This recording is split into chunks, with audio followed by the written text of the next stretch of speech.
안녕하십니까. 저는 소프트웨어 정책연구소에서 AI 정책연구팀을 맡고 있는 조원영이라고 합니다. 소프트웨어 정책연구소는 크게 보면은 패키지 소프트웨어를 중심으로 한 전통적인 소프트웨어 영역들이 좀 있고요. 그리고 클라우드 컴퓨팅이 등장한 이후에 서비스로서의 소프트웨어, 그리고 신기술로서의 소프트웨어로 영역들이 있습니다. 그게 이제 대표적인 분야가 인공지능이라든지 블록체인이라든지 최근에 이슈가 되고 있는 메타버스, AR, VR과 같은 그러한 뉴미디어로서의 신기술 같은 것들이 거기에 이제 속하는데요. 두 영역을 다 균형 있게 저희 연구소에서는 연구를 하고 있습니다.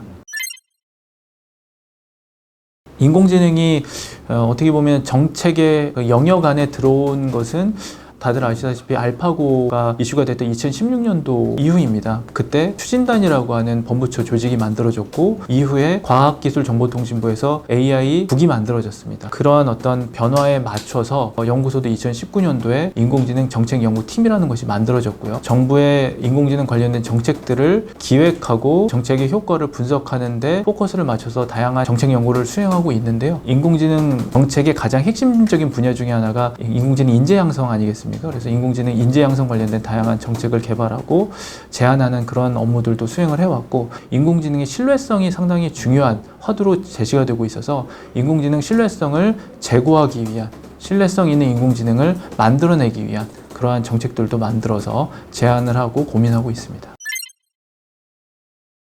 인공지능의 기반 기술을 갖고 있는 기업들이 코로나로 인해서 많은 수요가 폭발적으로 증가해서 또 매출이 증가한 것도 좀 사실입니다. 사실은 인공지능 기술을 선도하고 있는 기업들이 대부분 미국에 위치를 하고 있습니다. 구글이라든지 아마존, 애플, 빅테크 기업들이 인공지능 기술을 주도하다 보니까 코로나 시기에 역대급 유례없는 실적을 창출을 합니다. 그러면서 어마어마한 또 투자로 선순환 효과를 발생을 시키고 있고요. 반면에 미국 외의 국가들, 우리나라라든지 유럽이라든지 일본 같은 국가들은 그만큼 인공지능 역량이 확보되어 있는 상황은 아니기 때문에 상대적으로 정부의 역할이 또 중요해진 부분도 있습니다. 차가 더 이상 벌어지지 않도록 정부에서 정책적 노력을 쏟아야 되는 그런 시기였고요. 그런 한 가지 예로 디지털 뉴딜이라는 게 지금 진행이 되고 있죠. 미국 같은 경우는 갓팜 외에 세컨 티어, 그러니까 2위 그룹에 있는 기업들이 요새 실적이 엄청나게 좋거든요. 포스트 갓팜 기업들이 거기서 이제 곧 나올 거라는 중 같은 회사들이 대표적인 회사들일 텐데요. 우리나라를 선도하고 있는 IT 기업들이 그 바로 아래에 있는 기업들이 그러한 기업으로 성장할 수 있는 계기가 되어야 된다는 생각이 듭니다.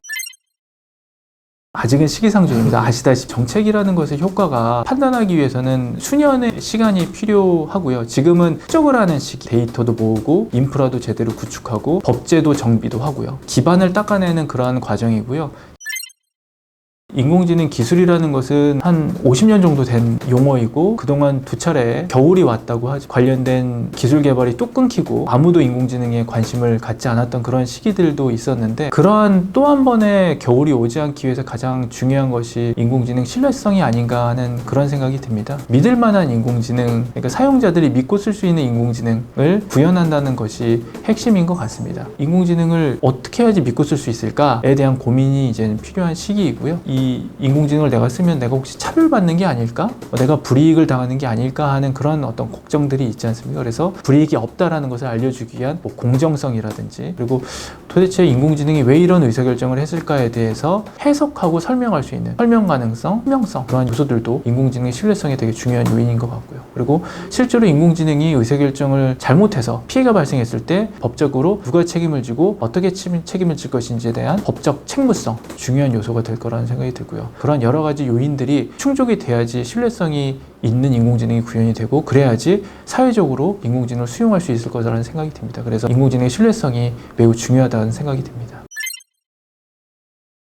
스프리 AI 브리프라고 하는 매체를 발간을 했습니다. 주요 내용은 국내외 인공지능의 산업이라든지 정책이라든지 인재 양성이라든지 다양한 영역에서의 소식들을 간단하게 정리를 하고 시사점이라든지 함의까지 정리를 하는 간단한 한 페이지짜리 보고서를 지향을 했던 건데요. 한 1년 이상 발간을 해왔는데, 그때까지만 해도 주변에서 인공지능이 되게 중요하다고 하는데 세계적으로는 어떠한 움직임이 있고 산업이라든지 정책에서는 어떤 움직임이 있는지에 대해서 전달해주는 전문 소식지가 없다라는 니즈가 많이 저희들한테 접수가 됐고, 그래서 퍼블릭 서비스라고 저희들은 생각을 했고, 공공 분야에 있는 정책연구소로서 그러한 소식을 국민들에게 전달하는 것이 저희들의 중요한 역할 중에 하나라고 생각을 해서 발간을 시작을 했습니다. 그래서 꽤 반응이 좋았는데요. 오늘 저를 인터뷰하시는 디지털조선 일보를 포함해서 다양한 매체에서 더 AI와 같은 좋은 잡지들이 나오다 보니까 더 이상 그런 기능을 안 해도 충분히 국민들이 그런 소식들을 잘 받아볼 수 있는 환경이 조성됐다고 생각해서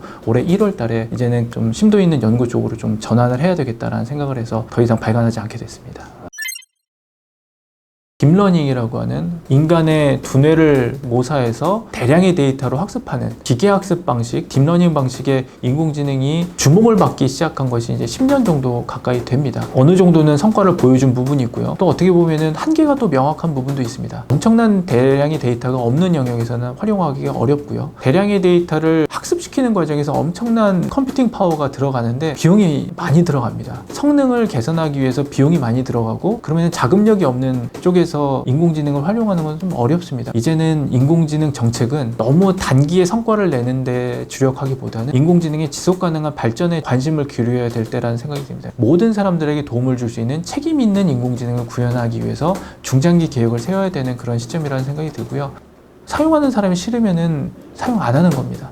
근데 인공지능에 대한 우려가 높은 것이 사실이고요. 그러니까 혹시라도 어떤 신기술이 나의 일자리를 혹시 없애는 것은 아닐까? 혹은 나에게 불리한 의사결정을 하는 것은 아닐까? 내가 인공지능 시대에 배제되는 것은 아닐까에 대한 두려움이 조금씩은 국민들이 있는 것도 사실입니다. 그래서 인공지능 기술이 정확하게 어떻게 우리의 삶에 영향을 미칠지에 대한 다양한 스터디를 해서 국민들에게 통하는 그런 역할들. 인공지능 기술은 그거 자체가 목적이 될 수 없습니다. 사람들이 기술이 목적은 아닙니다. 기술은 중립적이죠. 나쁜 기술이 있고 좋은 기술이 있는 것도 아니고요. 사람이 기술을 좋게 활용해야 되고요. 그게 바로 제가 생각하는 인공지능의 아주 이상향이 아닐까라는 생각이, 모든 사람들이 어제보다 나은 내일을 만들어 내야 된다는 생각이 듭니다. 그런 관점에서 정부도 정책을 개발을 해야 되고요. 기업도 관련된 사업을 발굴을 해야 되고, 국민들도 인공지능에 대해서 관심을 갖고 각자의 삶을 좋게 개선할 수 있도록 어떻게 좀 활용할지에 대한 고민이 필요한 시기가 아닌가 하는 생각이 듭니다. 예, 감사합니다.